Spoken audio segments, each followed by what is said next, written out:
what we are seeing today in the world. It's taken pretty much the entire world by storm. And let me start by saying, AI is not the future of technology, guys. Shocked? No. There is no typo on this. It is the technology of today that's going to shape the future. And I think it's pertinent to say that it's going to pretty much impact every single vertical that exists in our world. It's not just our field of international trade, international business, all the tariff and the non-tariff and all the arguments around various countries, free trade agreements, everything that we're seeing that's literally, inverting the way we are looking at the entire international business landscape. And over $30 trillion that's at stake. And it's impactful in every single vertical. You could take healthcare, you could take financial services, you could take pharmaceuticals, you could take chemicals, you could take all the verticals you can envisage. It's going to impact. So I think this is a TED talk that's going to pretty much help equip you, hopefully, and see the germ of the idea to actually look at AI with a very different lens and with a very positive lens. I hope to instill some of those thoughts. It's not a buzzword, it's a revolution, and we have to be adept at it. Let me do a pop quiz here. What's the number that you see on 2 zettabytes? What is that? That's actually the total amount of data that was existing as of 2010. You know what the data is today? 181 zettabytes. That's a billion terabytes, just for the context. That's the amount of data that's going to be generated in just this 1 year, right? And that's a 90x growth rate in the last 15 years that we've seen. This is pretty phenomenal. Something's going on out there. Let's go analyze and see what's going on. What's the DeepSeek movement? Anybody here? Anybody knows what the DeepSeek movement was all about? 27 January, resonates with any of you? There was $1 trillion shave off the US stock markets. Prominent companies, I won't name them, lost over $600 billion of value in just that one day. And what was the trigger that catapulted and put all of that into context? There was a company called DeepSeek, an AI lab that built a foundational model at a fraction of the cost that OpenAI took to build its own foundational model a couple of years earlier. Remember November 2022? That was when OpenAI came out with ChatGPT. Who here doesn't know about ChatGPT? Well, we all pretty much have ingrained the usage of ChatGPT in our daily lives. It's permeated our daily lives every way we can imagine. Perplexity, ChatGPT, Anthropic's Claude, name it. There are so many foundational models. We in Bharat are actually coming out with our own Bharat AI. And there are so many that are competing with even the DeepSeek constructs. So, it's pretty phenomenal to see the rate of growth of this. Believe it or not, leads me to a segue of actually looking at the evolution of AI itself. We started off with what we call as perceptive AI. And perceptive AI was all about speech recognition, medical imaging, moved on to what we call as generative AI, which is the field that we've been witnessing over the last 2-3 years now, and predominantly more so in generating content, creating great digital marketing campaigns, and then it moves to a field of what we call as agentic AI. What is agentic AI? Agentic AI is going to completely make workflows autonomous. You just entirely get the AI to execute on its own. There could be coding assistants. There could be entire code that could be built from the get-go. We are already in probably the beginning stages of it with what we call as vibe coding, V-I-B-E, vibe coding. It's taken the world by storm, by the way. You put in very intelligent prompts. There are many tools and technologies available out there that help make this possible. So that's the world of agentic AI. And predominantly, it's moving into a world of what we call as physical AI. So physical AI is all about full self-driving cars. It could be, capabilities around autonomous robots. Optimus is a good example, and so many more. And that's kind of taken the AI world by storm. Let's pause here and look at what we call as the ChatGPT moment. Believe it or not, the whole evolution of ChatGPT basically scaling to the first 100 million users. It was the fastest service out there vis-a-vis most of the other competitors. There was Facebook, there was Google, there was Gmail, there was Facebook Threads, and so many other services, but ChatGPT pretty much as a standalone service from the ground up was less than 2 months is all it took for it to reach its first 100 million users. That's pretty phenomenal. And there has been a slew of foundational models that have come along the way. You look at Facebook's open source capability called Llama. We are now in Llama 4. Many of you have probably used your WhatsApp and you probably are talking to a Llama system out there. You can pretty much download it through Ollama and you can get it to work on a simple MacBook, simple Windows PC. You have capabilities like GPT, which is in now 4.1, which is a great coding assistant, by the way. You have mini models, you have compressed models. You have DeepSeek, which is phenomenal. You have Alibaba's Qwen, which competes with that. And then you have Anthropic's Cloud, one of the best out there, 3.7, perhaps evolving phenomenally into all the tools in the realm of those as well. So it's just a burst of foundational models that have come and hit the world.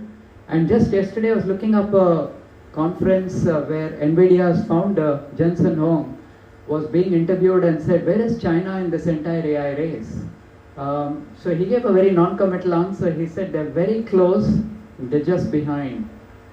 And it's so fast moving that it's very hard to say, because China and the US are pretty much running parallel, perhaps in every stage and in every capability around the building and the evolution of foundational models. So it's some food for thought for us.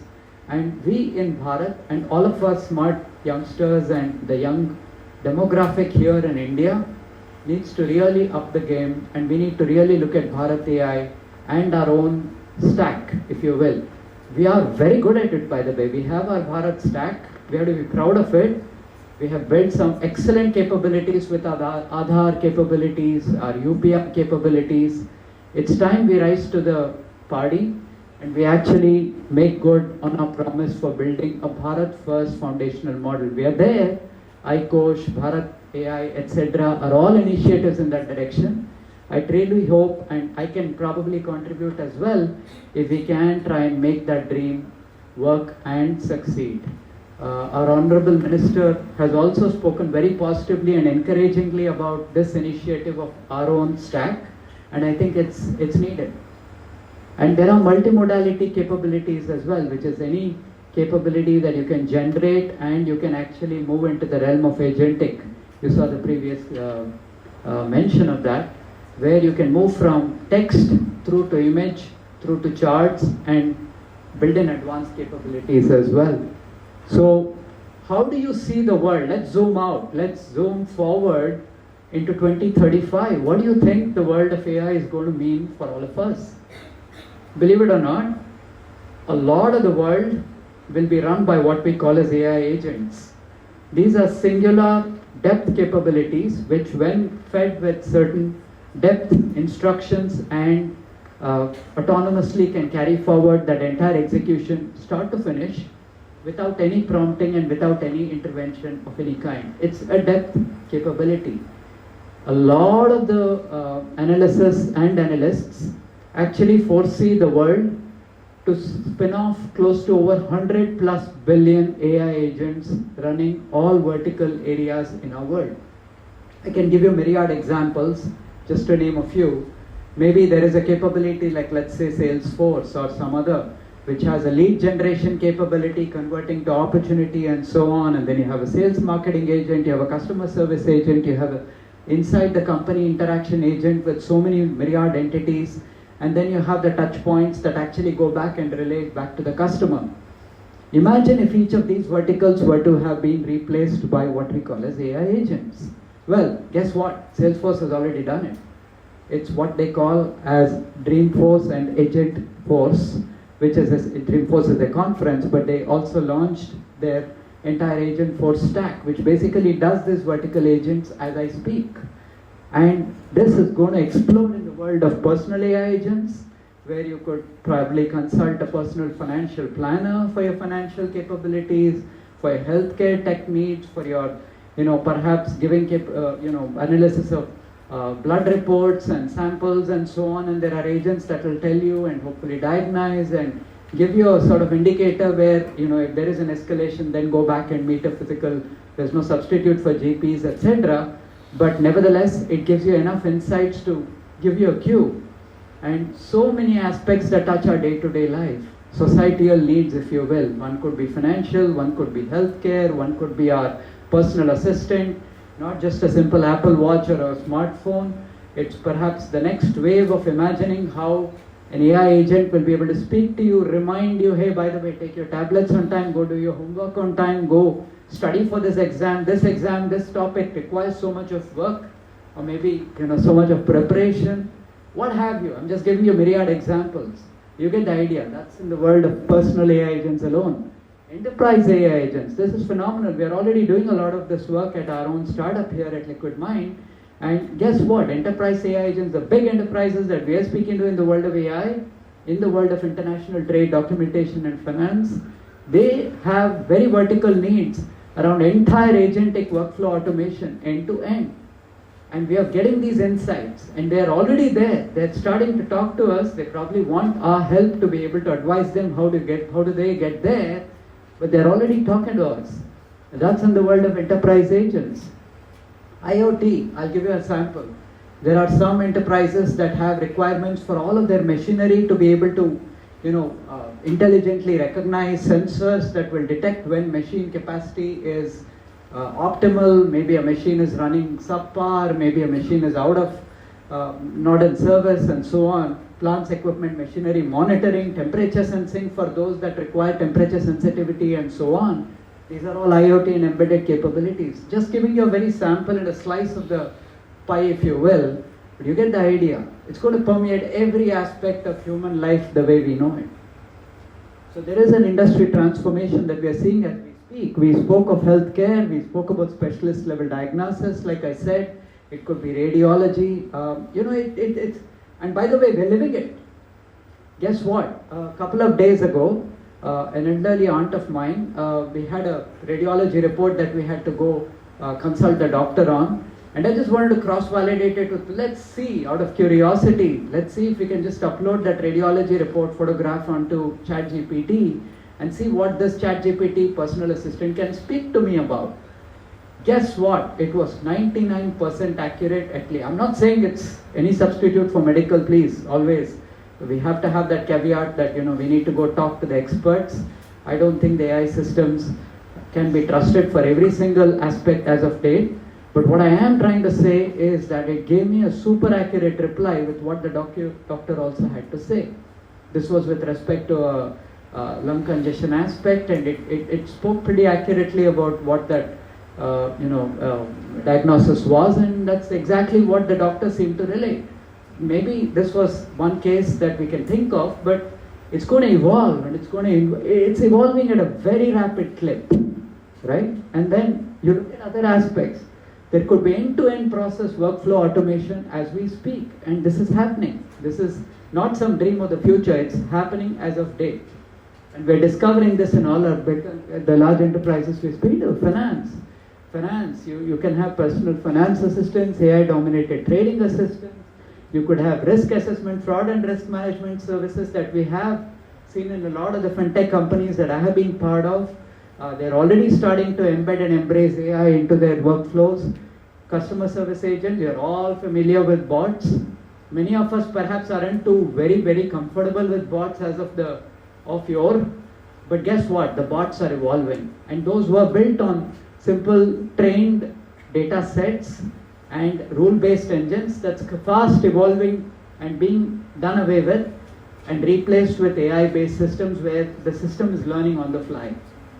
And that's going to be super valuable for end customers. And they're replacing all those customers. And by the way, it's a glorified word. Many people tend to club it as co-pilots. And then, and there are some very buddhijeevis or smart folks that also try and say, hey, you know what? At some point, these co-pilots will also morph into seeing if it can eat into somebody XYZ's job or create optimization in workforce. Fear not, folks. Fear not. AI is not going to eat away jobs, but it's going to eat away job definition the way we know it, and that's probably the topic of discussion as well. Manufacturing, we spoke of it. Smart office automation is a use case and a very strong capability and an ask. We are starting to hear and see in the big companies and the large enterprises we're speaking to with deploying AI. Predictive maintenance and plant management, real-time quality control, all of these. And these are some stats. It's a no-brainer. It's a huge uptick in the overall world GDP, that the way we see it. It's already happening, for example, in the US and in China. Some of the old roles and the job roles are being replaced. Like a lot of the coders are starting to get fear.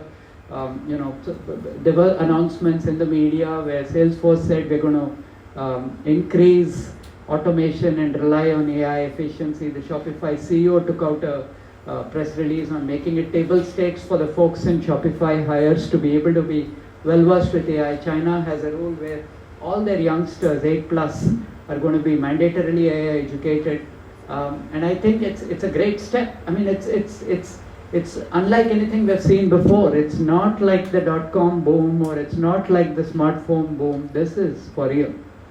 And this is because it's very ingrained in the way the systemic processes are evolving for across every vertical.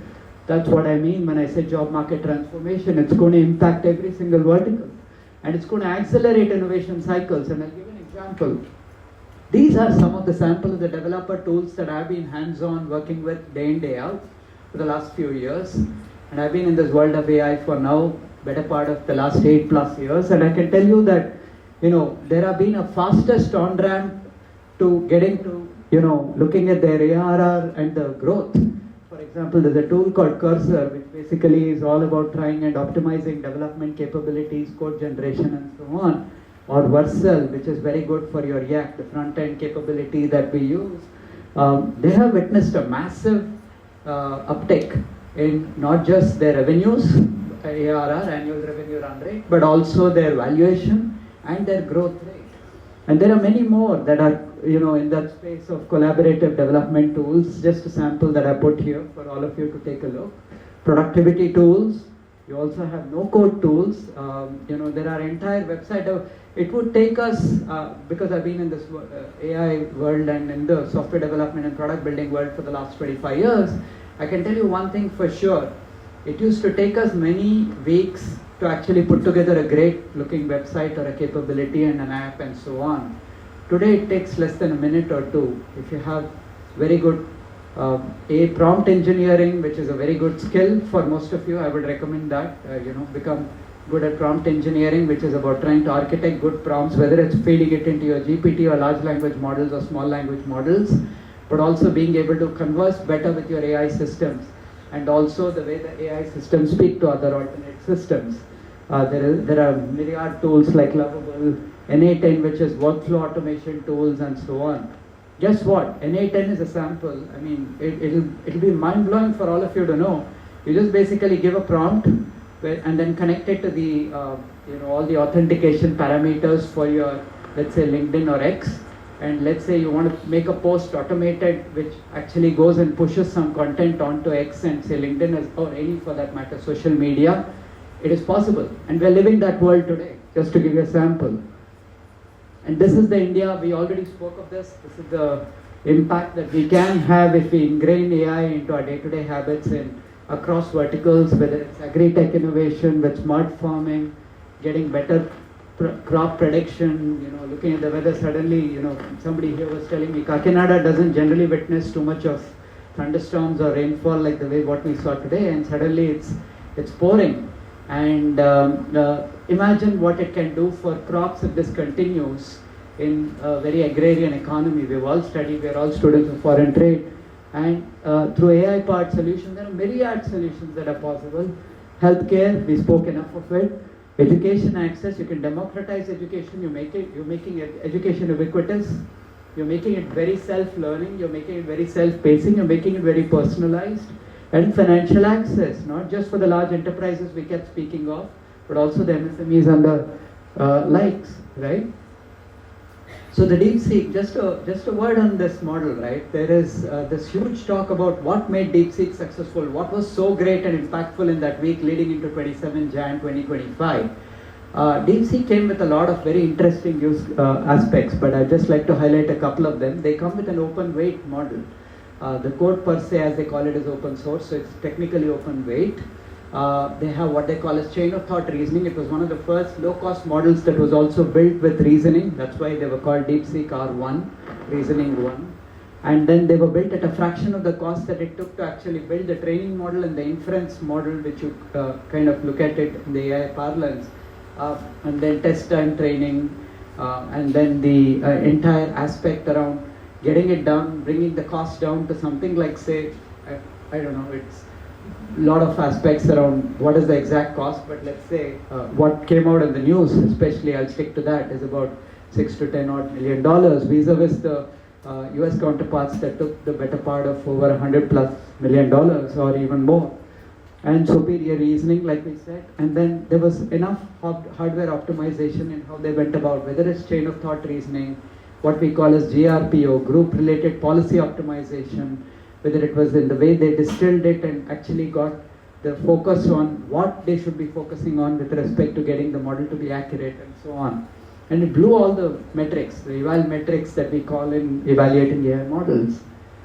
Coming to all of you, this is the next 2 or 3 slides, and we're done, are really the most impactful and important for all of you to listen in. What are the skills that you all need to be equipped with to be AI first as the entire demographic that's entering into this AI world? There's no substitute. It's become table stakes, so it's non-negotiable, by the way, for all of you, if you ask me. And first one is technical literacy. You have to be on top of AI technologies. You need not know coding, but you need to at least understand white coding, prompt engineering, the various tools and technologies, being able to play around with it hands-on. You have to get good at using them, be comfortable with them. You can no longer say, this is the realm of somebody else, I'll just be a management grad and I'll just give yarn, run away. It's not going to work that way. You have to get hands-on.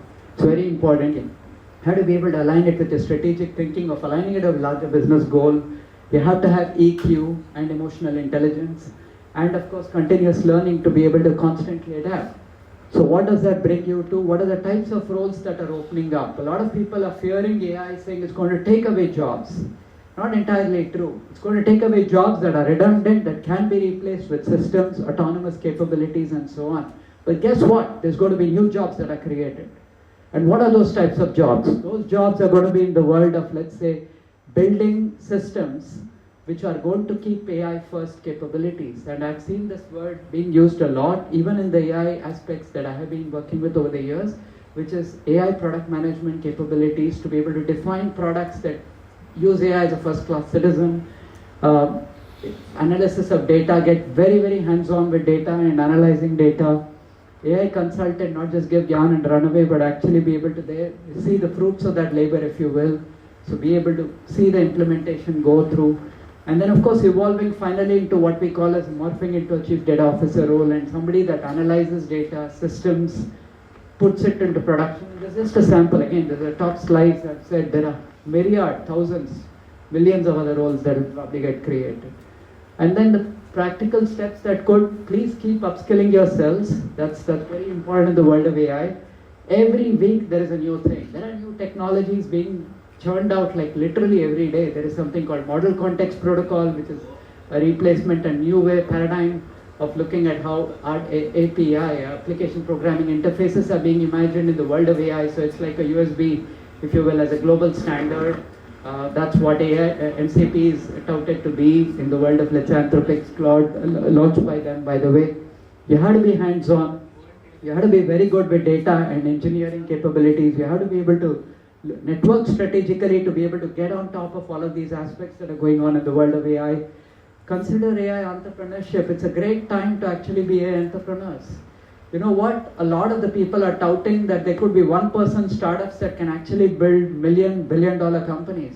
When have we heard that? I mean, I thought it takes a lot of resources. It takes a lot. Yes, no doubt, AI is going to hog resources in terms of GPU, etc. But guess what? The cost is coming down thanks to DeepSeek, and thanks to many others that are going to come along the way in the years and the months, obviously, to come. So explore and exploit that opportunity to your advantage, because there are a lot of verticals that are looking to get disrupted with AI. It's just the tip of the iceberg, if you will. And there are ethical aspects. I think we all need to be cognizant of it. There's a lot of talk of artificial general intelligence, as we call it, AGI. Everybody has a new view of when we will get to AGI. It's a moving goalpost. Some people say people were saying 2025, 26, now they're saying 2030. Some people are now saying 2035. What does AGI and singularity constructs mean? At a very high level, basically means a machine intelligence is going to surpass human intelligence. And what does that mean? Are there ethical guardrails and controls that we have in place to be able to ensure that humans still can be in charge and not just let machines dictate and run entire systems? We're already talking of AI agents morphing into agentic AI and so on, and what it means for all of us here. Fairness and bias. You have to be able to have systems that can be treating everybody fairly, universally. So that's another aspect. And then of course you have to look at data privacy concerns. Yesterday I was looking at an article that says, IPR is a very debated topic in the world of AI. You're suddenly now starting to look at anybody and every LLM that is just doing a common crawler, crawling all the data out there on the world. What happens to copyright? What happens to IPR?